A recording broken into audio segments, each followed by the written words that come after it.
So, Cash, the other topic I wanted to cover with you briefly today is Hmm. just this, I guess it's REvil ransomware hack, or a apparent REvil ransomware hack. And we're getting, a lot of very disparate information. On one side, REvil themselves are saying like something like, 1 million accounts were compromised or something like this, I think, in a blog Hmm. entry.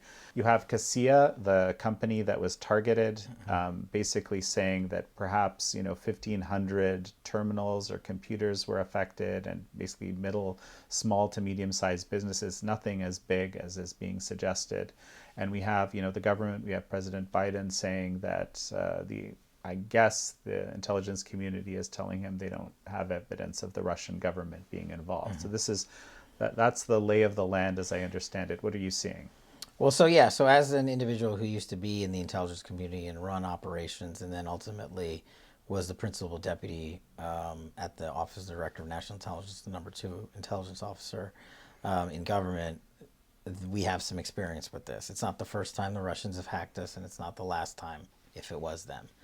And here's what's going on behind the scenes without revealing actual classified information. But basically, the intel community should be collecting or emphasizing a collection effort on these hacks, the Colonial Pipeline, this one, and I believe there was another one that happened in the last couple of months.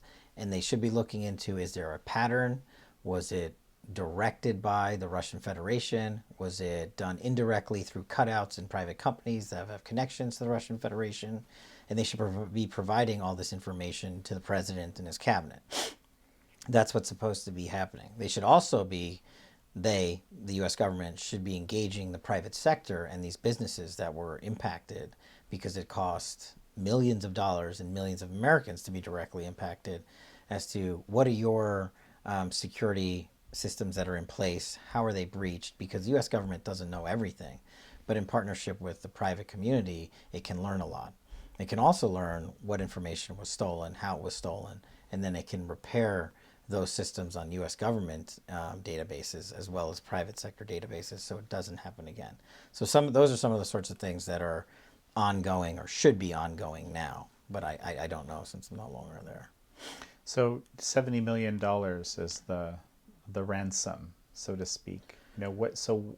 What exactly I'm trying it's not really clear what that exactly is for, right?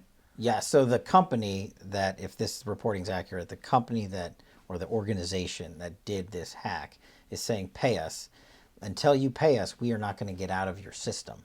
What happens is these hackers go into these private companies and they freeze their entire database, effectively shutting down whatever function that company does.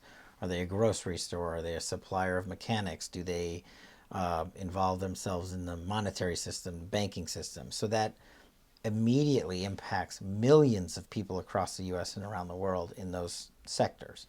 So the company's losing money, Americans are losing the ability to be provided with the services they're paying for, and these hackers know it, and they know a lot of these companies have a lot of money, so they might pay it. I mean, as you know, the United States government position is you never pay ransom, but private companies don't have to abide by that agreement. Right. And I mean, the company seems to be saying that the impact is a lot less. And of course, you might expect they would say that, but that the impact is nowhere near at the level that you've just been describing.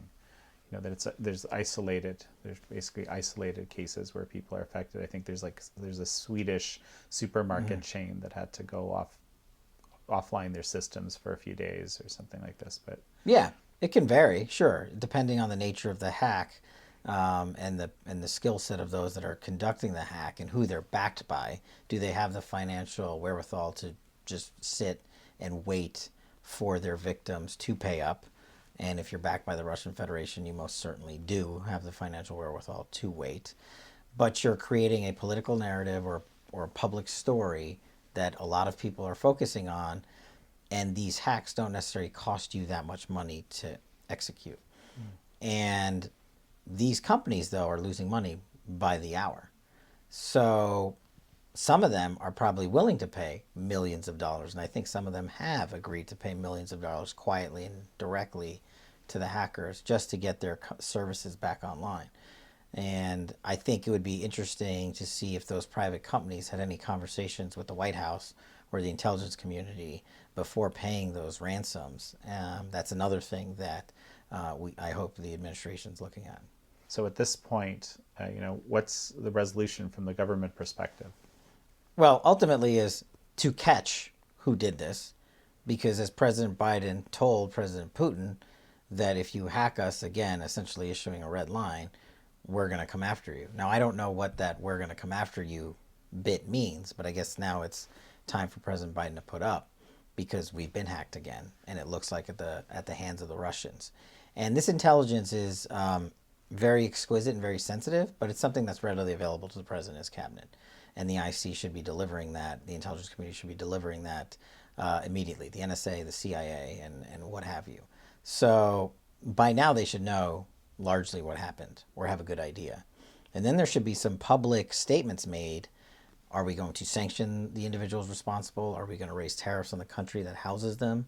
Are we going to criminally prosecute these individuals? Are we going to go out, arrest them, and detain them because they are actually a threat to your community and obviously a flight risk if the hack came in from overseas?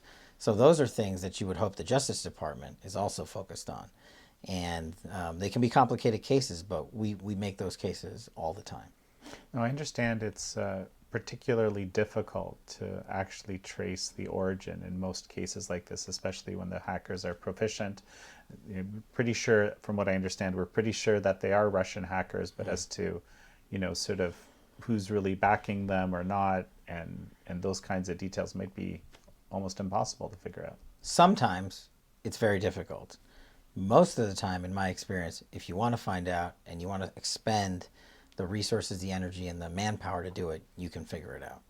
And there's multiple ways to do that. You have Congress, who has access to all the sensitive intelligence through the intelligence communities, and they can conduct their own investigations and request their own information for the hacks.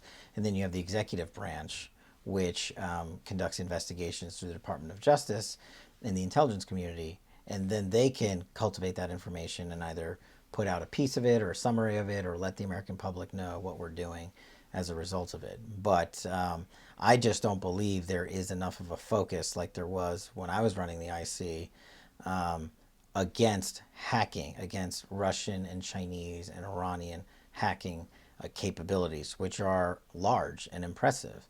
But we, under President Trump, made sure that we collected against those threats and made those a priority. If you don't make those a priority, you're not collecting against them, and you're looking left when the threat's coming in from the right.